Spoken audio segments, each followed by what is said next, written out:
Hello guys, we're back with another one. I want to take you around my office. As I take you around my office, my tiny little office, show you my setup. I'll show you a couple of collections that we picked up this week, and I want to talk a little bit about burnout and how I'm trying to avoid burning out.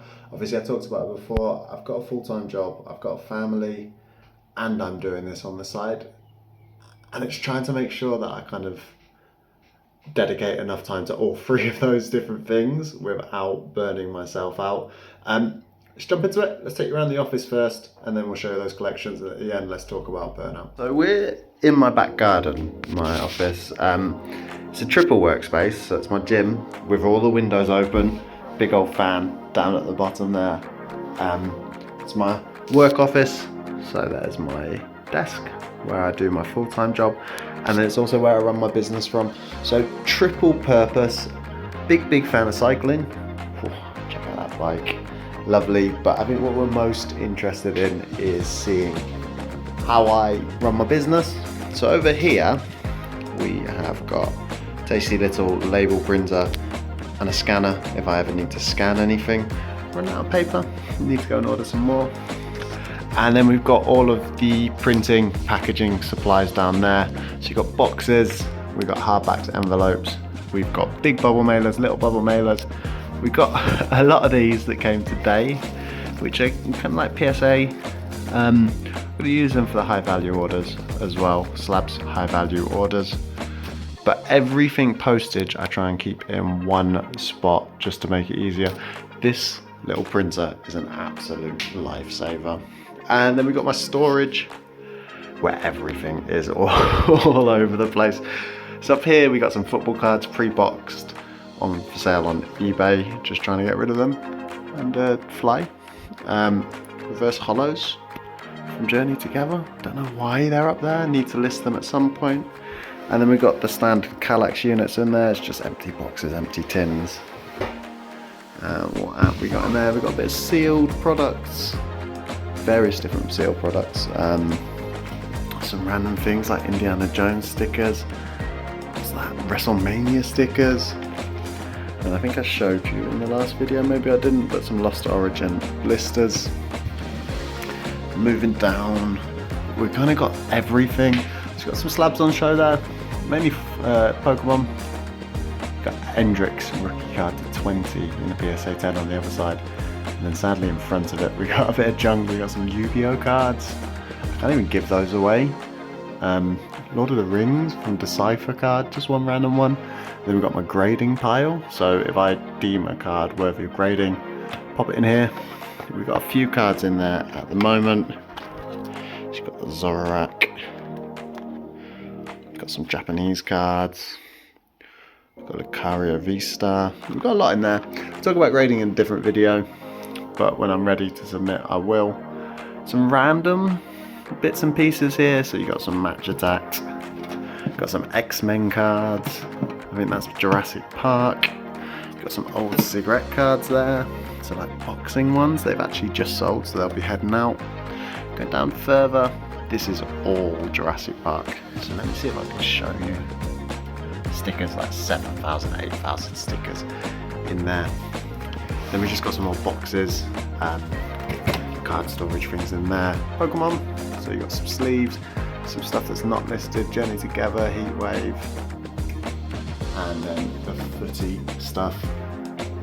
So mix of everything. Football. So that's in the Kallax units on the back wall. Get the chair in the way. So yeah, it's all nice and tidy-ish. And then down here, it's my recycling bin. Down here I've got a little bit of storage as well. It's just an old bedside table that I use. In the top is supplies like they're all top loaders, a couple hundred top loaders, team bags, and things like that in the top. And the middle row is anything that's listed on eBay at the moment. So we've got Japanese Pokemon, only Pokemon that's listed on eBay. A lot of this stuff that I showed you in the Kallax is Japanese Pokemon, English full arts, English V's, V-Stars, trainer cards, and then just anything else that's listed. And then if we come over here, we've got two list and junk. We got the light, and then we've got a couple of collections that we picked up this week. Let's jump into those. A bit of rubbish down there as well, that's just personal junk, to be honest. The first collection I picked up this week was 550 quid up here. It was just cards, one slab in there, so weirdly, just a fossil Aerodactyl on there, 8 was in there. It's actually worth like 50 quid. And then just so many like full arts and stuff. These are all Japanese, sorry. See how many there are. Full arts, half arts, V's, everything like that. Even more. Going for bulk over value. I think there must be a few hundred cards in there. Got some Journey Together. Got some other bits. There's just so much. There were a few big cards in there. I'll show you those really quickly. So you got the Charizard from 151. Sadly, see at the top a little bit damaged, so it's probably not going to sell for much. I say not much, 100 quid plus easy. You got the Clefairy, and you got the Salamence from Journey Together. First time buying Chinese cards, don't really know much about them. What else was in there? We got some base cards from various different early sets, so like base set 2, base set Fossil and Jungle. There might be some Rocket in there, I'm not 100% sure, I don't think there is. So yeah, just a little bit of everything in that first one. Picked out a few cards already to head to the grading pile. Tag team there, Lucario, not Lucario, not Lucario, you know what it is. Latias and Thingy. Chinese tag team. Articuno for Journey Together. And then a few of the Japanese. My son loved this one, so I'm sending it off just for him. The Ninetales, and then the 10th. That's the Lucario. The 10th film. 10-year film? I don't know. Cool card. Sending that one off. Again, so that was the first one, and to be honest I was going more for bulk over anything else. Second one's a little bit different, so it's a little bit of everything. I'm going to squeak my chair over to here. So there's a lot of sealed in this one. So the Arceus figure, you've got the Hidden Fate tins, you've got Evolving Skies blister, Fusion Strike box, and 2 Paldea Evolved boxes as well. There's a lot of value. I'm going to pop them back. And then we've also got some loose cards in there, which were cool. So some vintage, really, really good condition, like Rocket. All first edition as well. Yeah. A few other bits. Love that card. Yeah, it's just a bit of everything. PSA 10 Miriam. Always good to add to the collection, and some of the old maid cards. But yeah, really, really, really cool collection that I picked up off James. And now, I won't say his company name because I know he's not trading as that company or selling as that company anymore.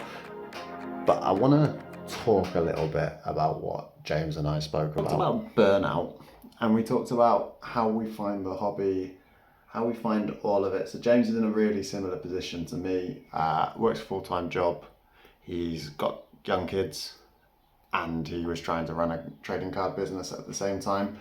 We were both on Whatnot at the same time. For those who don't know, I was selling on Whatnot, but I stepped away because it was sucking a lot of the fun out of the hobby for me. And now James said a very similar thing to me as well. He was on Whatnot for quite a few months, and he stepped away as well because I think we were burning out, both of us. I think, James, you won't mind if I say this. If you do mind, sorry. We burnt out. Like, it's a lot to be streaming, packaging, selling elsewhere, and having a family, and working on a full-time job. I'm in a position now where I'm exclusively on eBay, occasionally selling on Facebook. Obviously, I have plans to launch a website, and I think I'm going to have to do that sooner rather than later with the amount of cards that I'm getting into stock. But I'm really trying to not get onto Whatnot. It's such a big commitment. And for me, it's not worth it. In the future, like I'm not ruling it out. In the future, I would definitely get back onto it. If I go full time, or at least even give up half of my working day for this, I will have to be on Whatnot. And I know that. I think Whatnot is really good for the hobby because it's bringing more and more people in, but it's such a time commitment and it's so hard to fight for those extra people. When I was on Whatnot, I actually made a loss. Overall, I wasn't selling Pokemon, I was selling football, and I made a loss. I had some people make some comments. I'm quite thick-skinned personally, but I had 2 or 3 people make some comments out of a couple of thousand, 3,000-4,000 who bought off me. But it really kind of makes you feel like you're wasting your time. You're not making a lot of money. You're giving up your spare time. You have to pack and sort everything afterwards. And if someone insults you or the business that you're running, it kind of gets into you. What I'm really, really making sure is that I do not burn out. I've taken time for my family. 5 o'clock, those who've messaged me to buy cards, at 5 o'clock, I stop. That's it for the day. Get back on 8 in the morning, sell again. Really, really important to disconnect. And I think so many people jump into this hobby or this business world and just throw everything into it and don't think about their personal health, mental health, think about people around them, like their family, etc. And it's so, so important. You're going to see, hopefully, me gradually grow the business instead of going all in. You never know, I might change my mind tomorrow, but I don't think I will. And I really, really want to stress that you need to think about yourself first before you think about your business, before you think about making that extra bit of money. Whatnot, especially, is such a big time commitment, and it's, for me, not the right commitment at the moment. Website coming soon. I'm excited about that. Really, really excited about the website. And I think that's the next logical step for me, to go for a website as opposed to going on to Whatnot. Share your own comments. Share your own thoughts down below. Are you for Whatnot? Are you against Whatnot? Do you think I should jump on Whatnot? Do you think I shouldn't? Do you think you should be on Whatnot? It's such a divisive kind of platform, and I know a lot of people have strong feelings about it. For now, we stay away. In the future, we might be there. Again, guys, thanks for watching. Really, really appreciate it. Anything that you want to say, anything you want to share, anything that you're finding interesting, let me know. See you in the next one, guys.